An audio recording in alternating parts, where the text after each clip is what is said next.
Мынау кәдімгі біздің Сарыарқаның даласында өсіп тұрған көк жусан, ақ жусан болады, жасыл жусан болады. Жусанның түрлері көп қой енді. Біздің осы Астана мен Қарқаралының ортасында қайтып былай Екібастұзға дейінгі аралықта жусанның жүздеген түрі өседі дейді.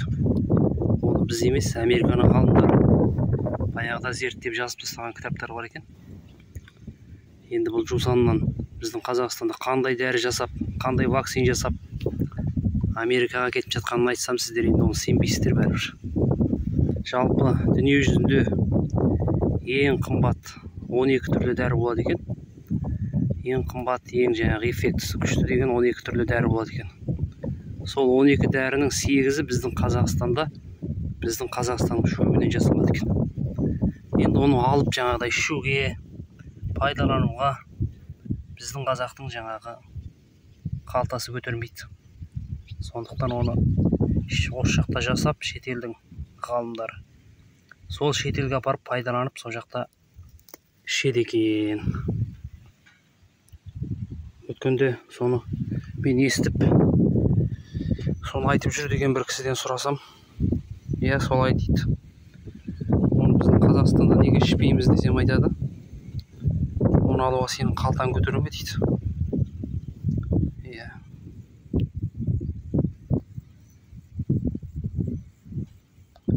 Сондай жағдай. Сол себептен енді ондай қылып істеп алмасақ та, осы жусан қалпында өзіміз қайнатып іше берейік.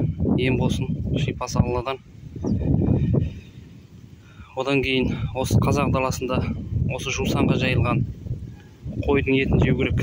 Соның жаңағы бауырын, сорпасын ішіп, сол қойлардың бүйрегін пісіріп жеу керек. Сол қатты ем болады.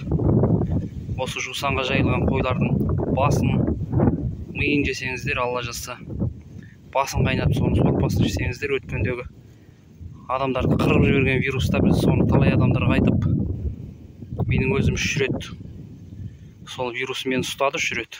3 ретінде де қойдың басын, сирағын, шек қарнын қайнатып ішіп, сорпасын 3 күндей, 4 күндей. Таңертең, кешке, түсте соны ішіп, чеснокты салып, терлеп соныменен тағы бір өзім бір дәрім бар, соны қосып ішіп, сонымен тұрып кеттік қой, Құдайға шүкір. Вакцина, мынау деген нәрсеге әйтеуір жолаған жоқпыз.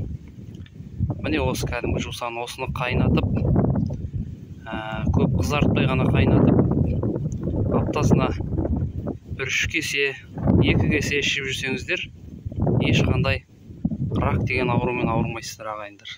Тағы да айтам, ауырып қалған кісілердің өзі жаман аурулармен осыны аптасына 3 рет, 4 рет, немесе күніге 1 кесе солай ішіп жүрсе, Алла жазса 40 күн, 60 күн, 70 күннің ішінде, ары кетсе 2-40 күн, 80 күннің ішінде аурудың беті ары қарайды, иншалла.